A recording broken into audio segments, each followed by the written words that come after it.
సంపద సృష్టించే నేను తీసుకొస్తానని ఆయన ముందు ఎన్నికలకు ముందు హామీ ఇచ్చారు. ఇప్పుడు చూస్తేనేమో మొత్తం అంతా అప్పుల పాలైపోయి ఉన్నాం. అన్ని వాటిల్లో కూడా నివేదికలు ఇస్తున్నారు ఆయన. శ్వేతపత్రాలు విడుదల చేయడం కానీ ఎక్కడెక్కడ మనకి ఇబ్బందులు పడ్డాం అనేది చూపిస్తున్నారు ఆయన.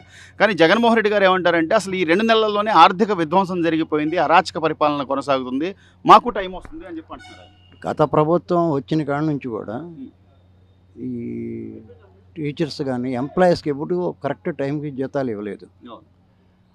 ఈ ముసలోళ్ళకి ముతకోళ్ళకి చిన్న అవ్వాతాతలకి ఇవ్వాల్సిన పెన్షన్ డబ్బులు ఎప్పుడుకో వచ్చాయి, పెంచుకుంటూ అది కూడా ఒక టైం అంటూ లేకుండా 15వ తారీఖు దాకా 5వ తారీఖు దాకా 10 రేపు అని చేసుకొచ్చాడు.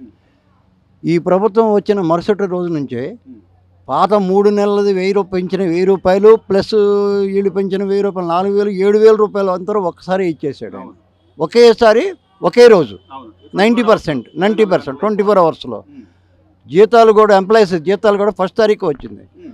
అంత ఆర్థిక పరిస్థితిలో ఉన్న రాష్ట్రాన్ని ప్రతి నెల ఇప్పుడు వరకు కూడా 3 నెలల నుంచి 2 నెలల నుంచి కూడా ప్రతి 1వ తారీఖు జీతాలు కరెక్ట్గా వస్తున్నాయి.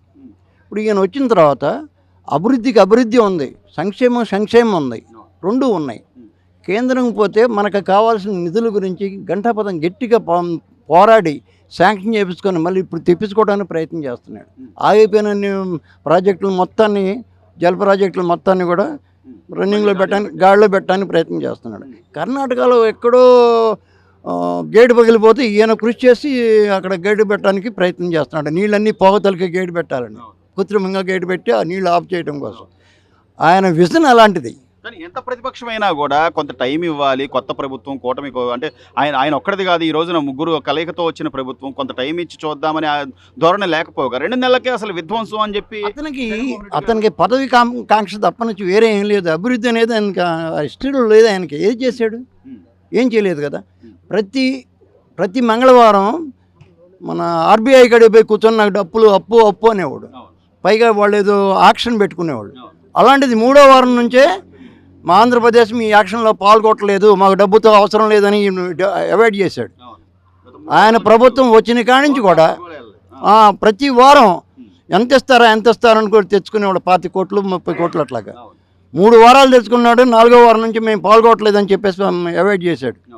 మరి ఆర్థికంగా పెరిగినట్ట కురిగినట్ట రాష్ట్రం. కానీ ఓ పక్కన వైసీపీ నాయకుల మీద వస్తున్నటువంటి ఎలిగేషన్స్ ఏవైతే ఉన్నాయో ఇవి కేవలం రాజకీయ కుట్రలో భాగంగా వస్తున్నాయి అంటే ఆధారాలతో సహా చూపిస్తున్నా కూడా. ఇప్పుడు జోగి రమేష్ గారి కొడుకు పేరు మీద ఉన్నటువంటి ఏదైతే అగ్రిగోల్డ్ భూములకు సంబంధించిన వ్యవహారం కానివ్వండి, లేదా రోజా గారి మీద వస్తున్నటువంటి వ్యవహారంగా అనేక ఆరోపణలు కానివ్వండి, ఇవన్నీ కూడా రాజకీయంతోనే ముడిపెడుతున్నారు వాళ్ళు. ఇది రాజకీయ కక్ష అంటున్నారు. ఒక విషయం ఉండండి, రాజకీయం చేసాడు ప్రజలకు అనుకూలంగా చేయాలి తప్పనిచ్చి ప్రజలకు వ్యతిరేకంగా చేయకూడదు కదా. జోగి రమేష్ అనే ఆయన మన చంద్రబాబు నాయుడు ఇంటి మీదకి దుమ్మిగిపోయాడు. 200 మందిని వేసుకుని కత్తులు కటార్లు రాళ్ళు రప్పలు కర్రలు తీసుకొని. ఇప్పుడు ఏం మాట్లాడుతున్నాడు ఆయన? నేనేదో శ్వేతపత్రం ఇవ్వడానికి ప్రతిపక్ష నాయకుడు అధికార పక్ష నాయకుడు ప్రతిపక్ష నాయకుడికి శ్వేతపత్రం ఇవ్వడానికి పోతానంటున్నాడు. అది ఎంతవరకు కరెక్ట్ అంటారు? తప్పుకోవడానికి కదా.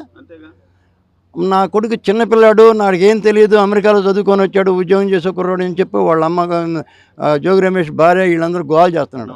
సో ఓవరాల్గా చూస్తే సార్ ఈ 2 నెలల్లో అటు కూటమి ప్రభుత్వం కానీ గత 5 ఏళ్లలో జగన్మోహన్ రెడ్డి గారి ప్రభుత్వానికి కానీ వ్యత్యాసం కనపడుతుంది అంటారా? చాలా కనపడుతుంది. ప్రజలు కూడా చాలా సుభిక్షంగా ఉన్నారు, ఏ గొడవ లేదు. పైగా గొడవలు ఉన్నాయని పోలీసు వాళ్ళు ఇది చేస్తున్నారని ఆర్థిక లా అండ్ ఆర్డర్ సరిగా లేదని 40 మంది చనిపోయారని మా కార్యకర్తలను చంపేస్తున్నారని వాళ్ళు మరి పేరు ఇవ్వమండి ఇవ్వట్లేదు. ఇప్పుడు వాళ్ళు యాక్షన్ తీసుకోకపోతే నువ్వు ధర్నా చేయి. నువ్వు స్టేట్ గవర్నమెంట్ ఆధారాలు ఇచ్చి ఇవాళ మీరు 100 తప్పులు చేశారు, మీ 100 తప్పులు కూడా రుజువు చేసే వరకు మీ జోలు రావట్లేనా? నువ్వు నీ పరిపాలనలో అసలు ఏం సమస్య లేకుండా కారణం లేకుండా రుజువు లేకుండా దశపై బొక్కలు వేసావు. అన్ని కేసులే, అందరి మీద కేసులు, అన్ని వర్గాల మీద 53 ఆయన కూడా నిరూపించలేకపోయారు కదా. ఇప్పుడు ఏదైనా కాదు చూపించి ఏపీయాల అసలు ముందుకి జైల్లో పెట్టిందారంటే ఎంక్వైరీ తీసి తెస్తారంట. అది ఎంతవరకు కరెక్ట్ కాదు కదా.